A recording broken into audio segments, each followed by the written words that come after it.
Your body is your main sacrifice.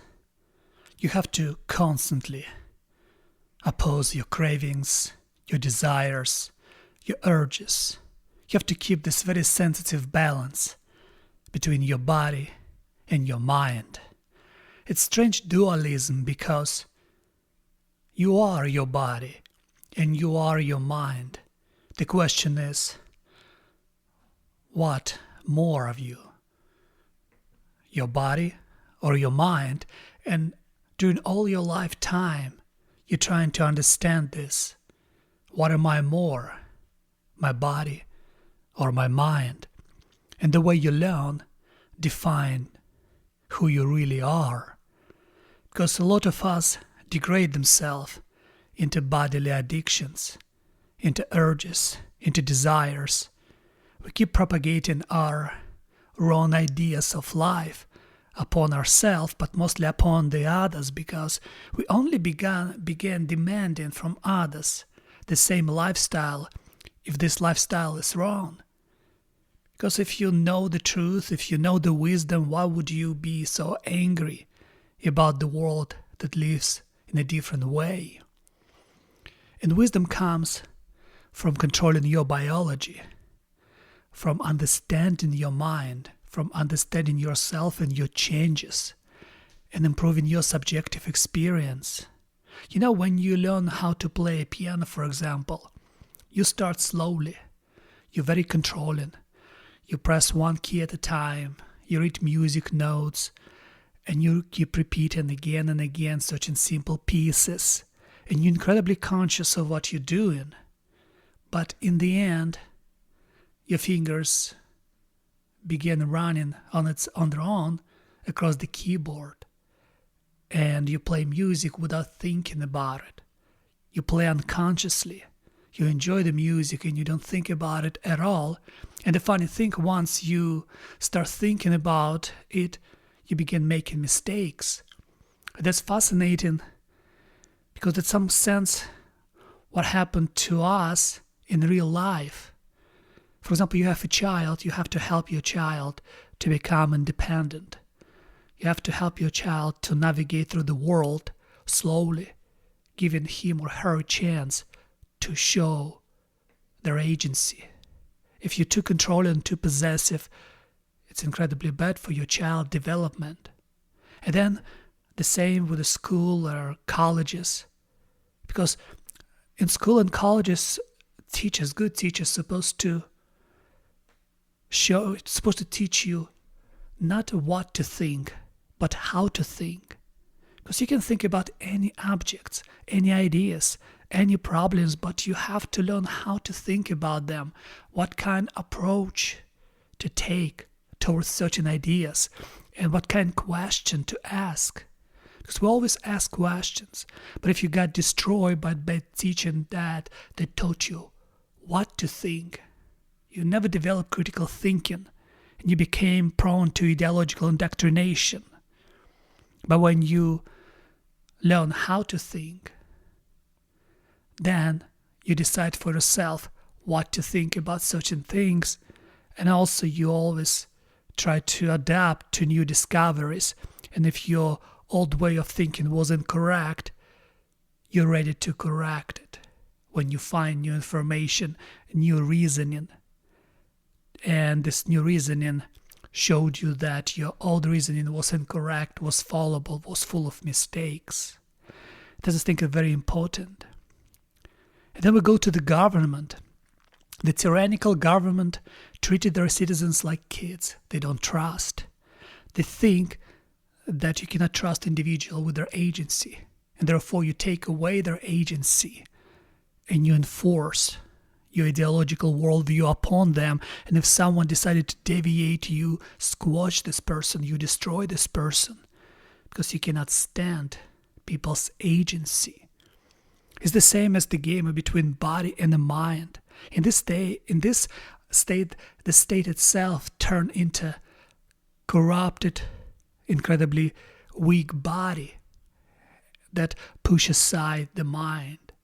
It's like when you, in real life, absolutely drowned inside your own addictions, your body out of shape, you cannot control your urges and you just follow and try to satisfy all your low-level desires like junk food, pornography, alcohol, drugs, everything bad. And you become out of shape. The same with the tyrannical government. They became this body that reduce their citizens to just absolute control because they don't trust them. That's why we need theology, because theology helps us to understand. We need symbols in our life, because without symbols, how are we supposed to understand anything? And what symbols? A symbol is something that hold many things together. I think it came from Greek, yes, symbol. It's holding many things together. Because once you create symbol of God, it holds a lot of things in your hierarchy together and helps you to aim in correct directions, aim high, become better. While diabolical, it's something that divides, it's something that breaks to pieces. And that's what we do to ourselves. If you have right symbols in your life that you look upon, then you create proper hierarchy out of these pieces. And you have the symbol of God in front of you. And you follow the symbol like a bright star on the horizon. And you achieve something within yourself more than, for example, a lot of people around you. And you don't care about materialistic parts. What you care about is symbolic idea of life with the meaning. And that's what symbols are. God is a symbol of something much higher than I am, something more important than I am, because we need to have this feeling that something is more important than you are, that you're not the end of the story, you're just this tiny part of it. This way it helps you to deal with notion of death. It helps you to be less fearful, and you know that you have to sacrifice your body in metaphorical sense when you keep restricting your body constantly, when you pose voluntarily restriction upon yourself, because true freedom is in restraints. You have to restrain yourself constantly. Only then you can be truly free in spirit, in mind, in idea of God. But if you yield to each of your bodily urges, you become pathetic, you become weak, you become a coward, you become useless for yourself, not even for society, for yourself. Because you cannot manage yourself. And if you cannot manage yourself, how you can manage your perception of the world, how you can understand your subjective experience? You can't. And that's why you become diabolical. Because you destroy everything. Because you have this destruction within yourself. And it's very important to understand, because if what hedonism claims is right, like all these people who claim that we don't need God, we don't need symbols, we just good the way we are, and I want to completely satisfy my body, and I'm going to be so happy with satisfaction that I don't need no soul, I don't need no high goals, I just can just draw myself in my animalistic desires. If it was true, then why pornography never become as deep and as meaningful as true intimacy? Why? Because it seems like, why do you need intimacy? Why do you need to love someone, the selfless love to someone that you're ready to sacrifice for this person? Why do you need this? Why do you need family? Why do you need these high ideals of beauty? You just can't turn on pornography and satisfy your bodily need. But why it empties you all the time? Why it makes you depressed? It makes you miserable. Why? Why sex without love create incredibly horrible fractures, friction in between people, between lovers? Because sex itself doesn't exist. It's just some sort of the addiction that makes no sense. Why we always need symbol. We always need something beautiful in our life to make some sense and to create meaning that would help us to look upon the stars and not drown in dirt. That's what I don't understand. Because if everything is so simple, you need food, you eat a lot of food without no restraint. You eat a lot of sugar, a lot of junk food. And what happened to you? You become out of shape, sick. You become incapable of doing so many things. While if you restrain yourself, if you put yourself on a diet, if you exercise daily, you become much better, physically, mentally, and spiritually. Why so? The same with pornography. If you stop watching, something new will open within you, something different, something that you never expected before, because everything is interconnected. The way you look outside often, the way it helps you to maintain your inside world, your soul, your spirit. I mean, a lot of people say whatever I can touch is not real. I don't know. Because it's a symbol that we need to look upon. The sun is not just a star.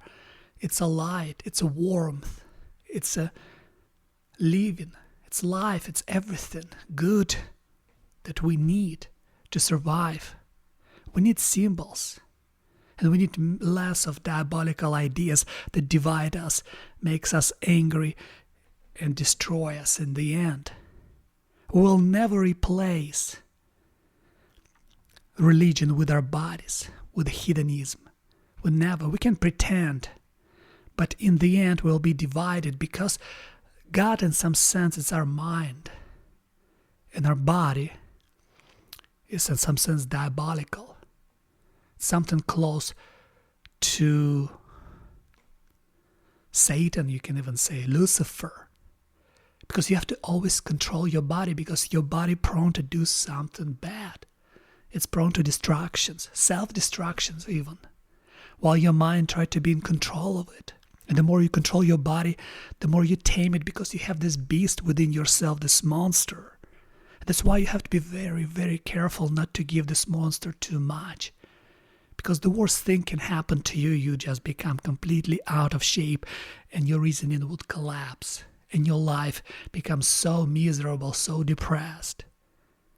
And this pain, for example, this real pain, people like to share their pain always online.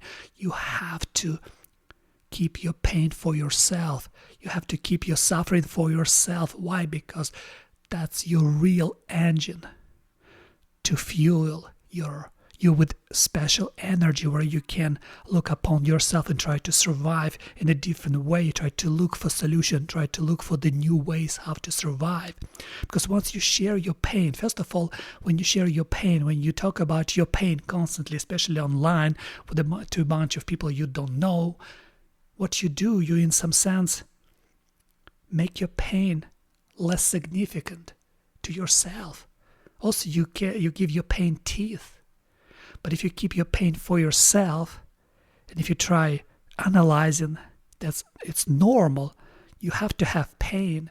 You have to have such an amount of pain. If you don't want to have pain, you have to go on medication, then you don't feel anything. Because without pain, there's no happiness. That's the point. You have to use the pain like an engine that pushes you forward, that you know on the right track. Because there's a good pain, there's a bad pain. Good pain when you struggle for something that makes sense, when you do proper sacrifices, when you try to resolve problems, issues. Bad pain when you just degrade yourself and become miserable and resentful. To distinguish between good and bad pain, I think bad pain has resentfulness as the base, underneath is the foundation. Good pain has God in it. It has a proper sacrifice. You know why you're suffering for something. Because you put, this is my high goal, and I know why I'm suffering. Because I'm suffering for this goal. I want to achieve this goal. In other words, your main sacrifice must be the sacrifice of your body.